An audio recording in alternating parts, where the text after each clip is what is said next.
Hello, everyone, and welcome to HearSay Shorts. I'm your host, Mariella Paulino, Senior Advocacy and Social Media Marketing Manager at AudioEye. I am a Hispanic woman. I have box braids up in a bun in my hair. I am wearing a black shirt and I am wearing headphones. There's a virtual green background behind me. Today, I'm joined by a close friend of mine, Stephen Ippolito, a disability studies professor at the City University of New York School of Professional Studies in New York. Stephen, take it away. Hi, how you doing? How's everything? Thank you so much. So, my name is Stephen Ippolito. I teach at CUNY SPS. I'm Caucasian, 5'11". I got a blue shirt, blue blazer, black hair with a little touch of green. So thank you for the invitation. Having me here today. All right, so awesome to have you here with us. So tell us a little bit about your professional career. Who are you as you travel through the world? So thank you so much. I have about over 17 years of both academic and professional experience. I also have type 1 diabetes, so invisible disability. I had that almost all my life. I said since I was young. So I also have a little personal experience as well.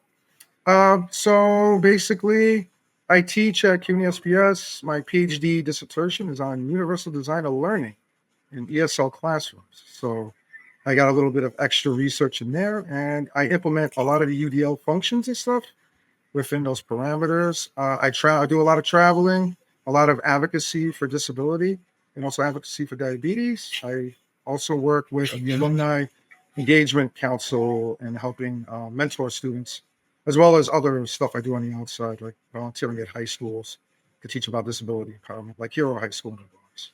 Do a lot of work there. I love that. So, as a disability studies professor, what are some of the topics that you cover in the classes that you teach?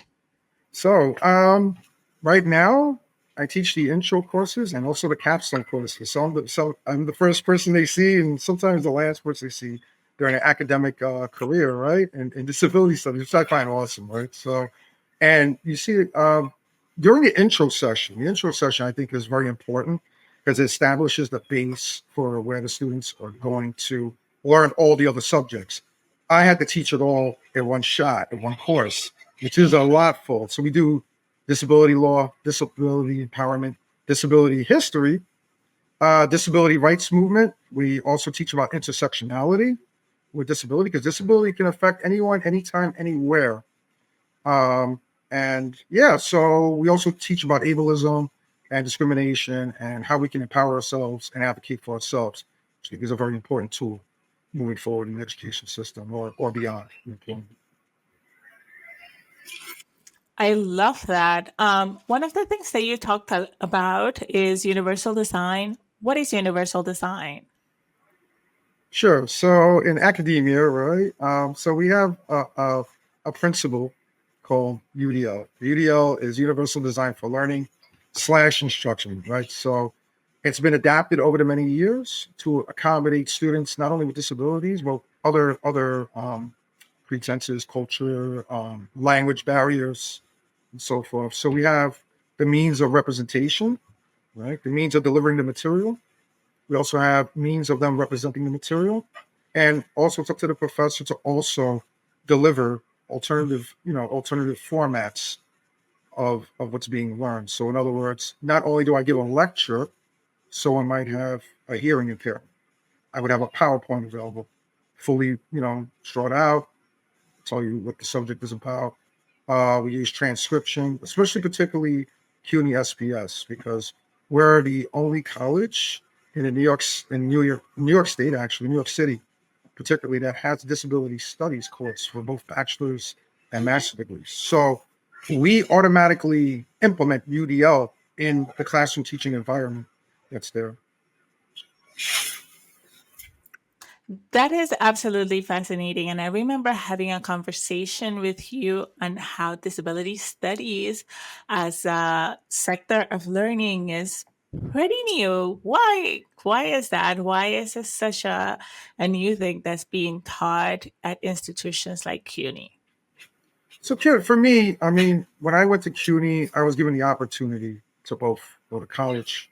Um, I had accommodations there, and you learn very quickly, right? You know, like when I was doing my sociology for my bachelor's degree, I got into it because we had one course on disability, and I had a disability, and I really got hooked into it. So the thing is, I believe there's been a push for inclusiveness in general, and along with that, people with disabilities, disability community has always been fighting for inclusion, right? Because there's several aspects. I mean, you know, you have people when they hear the word disability, some people get scared, right? They're like, but they don't know that's a quote unquote normal process, right? So as we get older, you're more susceptible to becoming or having a disability, whether it be mental health experiences, physical disability, right?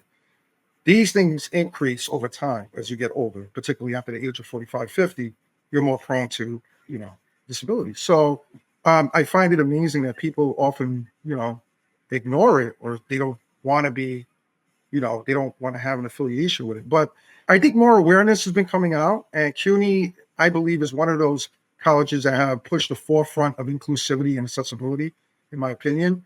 And they want to teach people, right? Like, listen, you know, almost 25% of the population has a disability at one time or another. So, you know, you got to get with the program. That's all I like to say. Get with the program, you know? So I don't understand. But, you know, I think because we have to be aware because it also encapsulates other people too, right? You want to have an inclusive environment.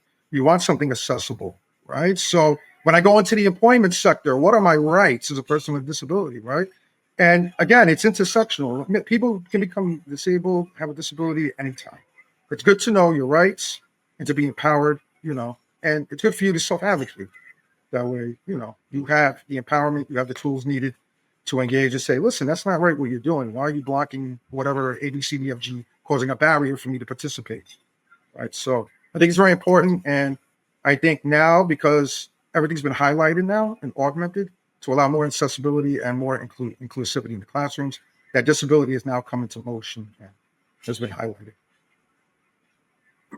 I love that. And I heard you say that CUNY really is at the forefront of accessibility. And I love hearing that because you would assume, of course, that a city that has one of the most diverse and largest public school systems in the country is also leading accessibility inclusion. That's so powerful.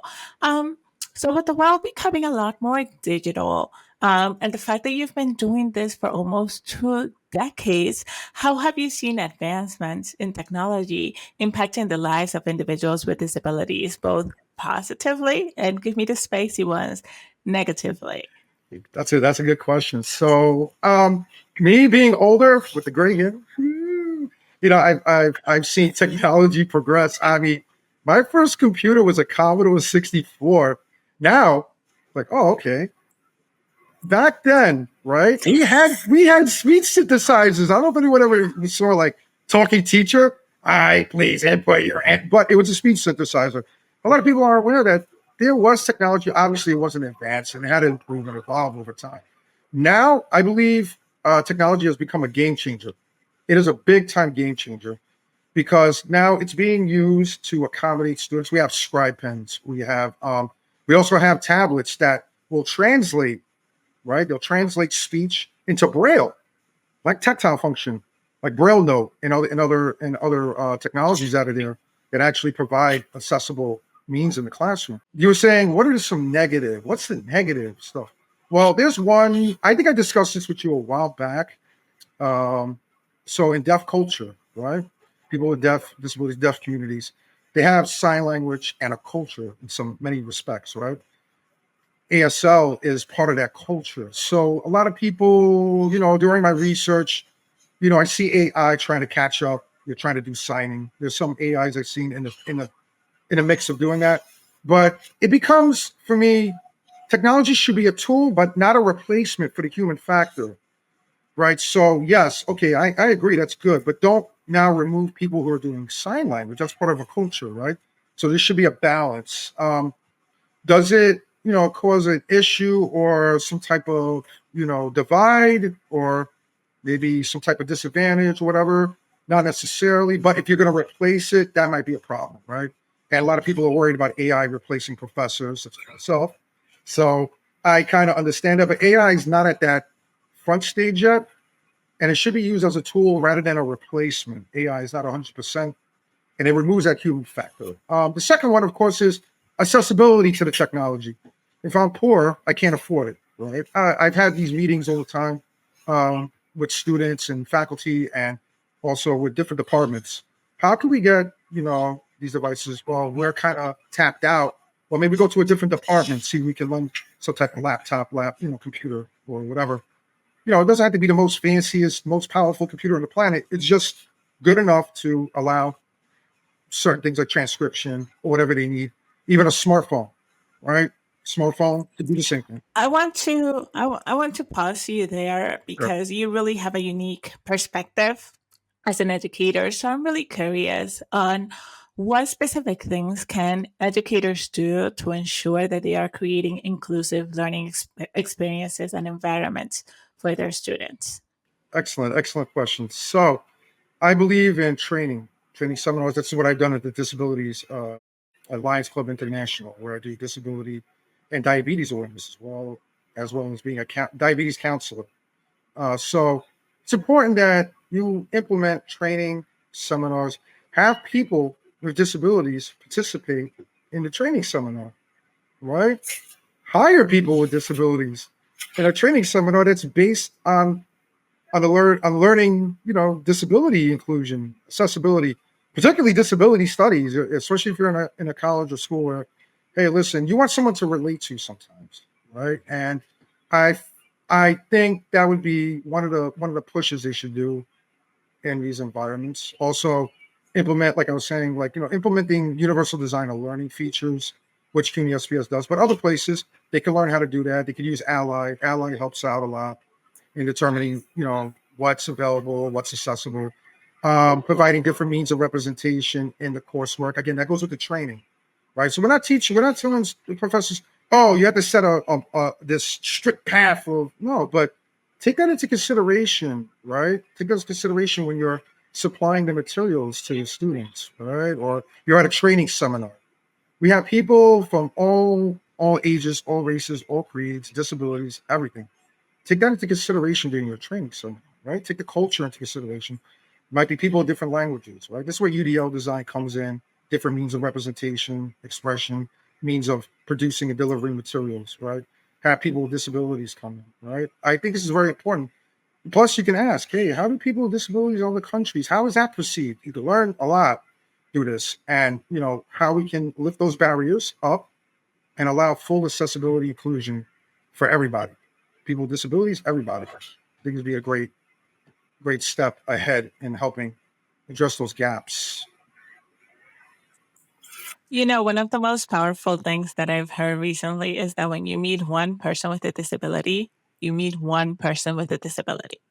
And I think the more we interact with people with disabilities, the more we bring them into our classrooms, the more we ask them about their experiences, the more we ask them about their tools and technology, the more we learn collectively Yes. as a society. So one of the things that I've also heard you talk a lot about is the importance of intersectionality when we talk about accessibility. You especially work on populations that are Latino, Caribbean, and you've kind of like talked a little bit about like language barriers. So I'm really curious, why is it important for educators to consider intersectionality across language or race or culture when they think about disability advocacy? Excellent question. Excellent question. So Universal Design of Learning, right? When it was first implemented, was for people with disabilities, right? We want to provide a classroom with smart room technology so they don't have to keep going and Hmm. asking for this accommodation Actually, that when it could already be done, right? It's like that. That's a common sense. Universal mhm. design.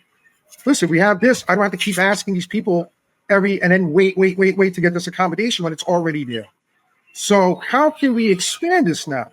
Say ESL, right? ESL learning, for instance, or there's some type of other barrier that's there, right? Different languages, different cultures. UDL allows for this expression to happen in the classroom by implementing and taking into consideration other cultures, different means of representation in the classroom, right? Translation might be out of context. Where do I go from there? I don't understand. Kids don't like, there's students, right? Particularly maybe in high school, right? They're in a traditional classroom. They go, hey, well, that's great, but I don't feel like I'm welcomed, or my area wasn't included in here. I feel real bad. So by providing this framework, right? It's a generalized framework. Each professor can work it out. You can include the students in the conversation. Student-centered learning. So listen, oh, you're from this. Oh, please explain to us, how does this work there? We want to learn further and include it, incorporate it in our classroom learning design. Some people might be, oh, that takes a little longer. I disagree. I believe that's part of the class, because the class at the end of the day is for the students, not for the professor. The professor is delivering it. And the professor has to be able to deliver different formats for other people to get, acknowledge, and understand what they're learning. So yes, so it is very important. I love that, because I really think that very, very often when we build with accessibility, the intersectionality aspect can sometimes be missing. That actually leads to a follow-up question to that. You really have been working in this space for a while, and I'm really, really curious about what are some of the biggest misconceptions that you've come across around disability, maybe from your students or maybe from other educators or administrators within the education system. I would love for you to give me the spice on this. What are the hottest misconceptions that you're seeing in the disability space? Sure. I mean, wow, that could be in a book in itself. But I will say this. I give them the pen analogy. Very simple analogy. Not 100%. You got 10 people in the classroom, all prolific writers. They are the best writers in the country. One of them forgets their pen. Can they participate in the assignment? No. Why? He doesn't have a pen, or she doesn't have a pen. Someone doesn't have a pen. They can't write.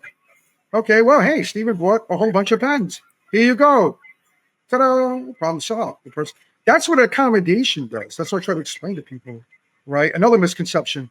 Oh, they're taking advantage of the situation by having that accommodation. No. That allows an equal playing field for everybody to participate and allow accessibility. If a certain thing, if I can't see, I have an impairment, visual impairment. How am I supposed to see the blackboard? How am I supposed to? That's why it's important that these accessibilities are there. That's not the given, there has to be a reasonable accommodation. I say that pen is an analogy to that, because other people now understand, because they have, again, the disability awareness is kind of like a cloud. So when I put it and now flip it to them, they kind of understand what I'm getting at. I love that. I'm definitely going to remember that. As we wrap up the show today, what are your top 1 to 2 strategies for creating a more inclusive digital world? What are the things you want to leave our audience with who watched this episode today? Awesome. Thank you. So awareness, training for faculty, businesses as well. They should really go seek consultation. We have 1.3 billion people or more with a disability, about 20% of the world. Over here in the United States, 25% of the people. That's a large chunk of people who could participate. Their spending money is in the trillions. Why would I ignore that? I would make an accommodation for them, right? Just on a business sense. I mean, that would be applicable, right?